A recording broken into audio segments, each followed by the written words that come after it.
Madam একটা কথা বলার ছিল। এই ছোট লোকের বাচ্চা, হ্যাঁ তোকে আমি ময়লা দিছি, তুই ময়লা এখান থেকে চলে যাবি। তুই আমাকে বারবার ম্যাডাম ম্যাডাম বলে বিরক্ত করতেছিস। তোর গা থেকে তো প্রচুর দুর্গন্ধ বের হয়েছে। তোদের মতো ছোট লোকদের না খুব ভালো করে চেনা আছে। বড়লোক বাড়ি দেখলে, বড়লোক বাড়ির মেয়ে দেখলেই না তোদের একটা চাই তো আরেকটা চাই, এটা দেন ওইটা দেন। তোদের ধান্দা মনে করছিস বুঝি না? না ম্যাডাম, আমি বলেছিলাম টাকা। ও আচ্ছা, এখন ময়লা দিছি আবার টাকাও চাচ্ছিস? হ্যাঁ ময়লা দিছি এটা বিক্রি করতে কিভাবে টাকা উপার্জন করবি, কি করবি সে তুই বুঝে দিবি। তোকে আবার আমি দিব টাকা? ও বড়লোক দেখলে শুধু টাকা চাইতে ইচ্ছা করে তাই না? ছোট লোকেরা খালি ধান্দা করিস। না ম্যাডাম, আমি বলতে চাইছিলাম কি যে টাকা। কিসের টাকা? আমি তো বুঝতে পারছি তোর ধান্দাটা কি। টাকা নেওয়া ধান্দা তাই না? যাবি এখান থেকে যাবি। আমি যেটা বলতে চাইলাম। আচ্ছা ঠিক আছে। আরে এই এই দাঁড়ান, কি ব্যাপার তুমি ওনার সাথে এরকম ব্যবহার করতেছো কেন? আর বলো না, এসব গরিব ফকিনীদের না মাথায় তুললে যা হয়। আমি ময়লা দিছি, ময়লা বিক্রি করে যা হয় তাই খাবে, চলবে, টাকা পাবে না। ও আমার কাছ থেকে আরো বেশি বেশি টাকা চাচ্ছে। কেমনটা লাগে বলো তো এসব গরিব ফকিনীদের?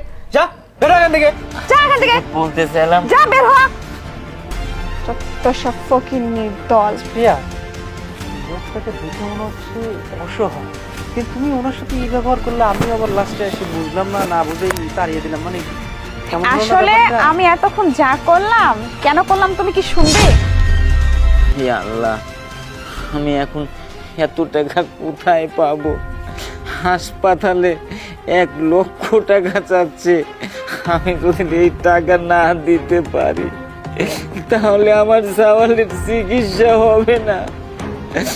আমি এখন কোথায় পাবো? আল্লাহ তুমি আমাকে একটু দয়া করো আল্লাহ। আমি কোথায় যাব, কি করবো আল্লাহ, কিছু বুঝতে পারছি না। হে আল্লাহ তুমি দয়া করো আল্লাহ, আমি কোথায় যাব? এবার তো বুঝলে কেন আমি এরকমটা করলাম? হে প্রিয়া, তুমি যেই কাজটা করেছো মহৎ, এটা আসলে বলে বোঝাতে পারবো না। সত্যি তোমার এই কাজটা দেখে আমার খুব ভালো লেগেছে। আসলে তুমি যদি ওই লোককে সামনাসামনি টাকা দিতে, ও নিত না। তুমি যেইভাবে টাকাটা দিয়েছো ও নিজেও বুঝতে পারেনি। যাক, খুব খুশি হলাম তোমার কাজে। কিন্তু দেখো আমি যখন এইভাবে টাকাটা দিছি ও কিন্তু আমাকে বারবার বলার চেষ্টা করতেছে যে ম্যাডাম টাকা, আপনার টাকা।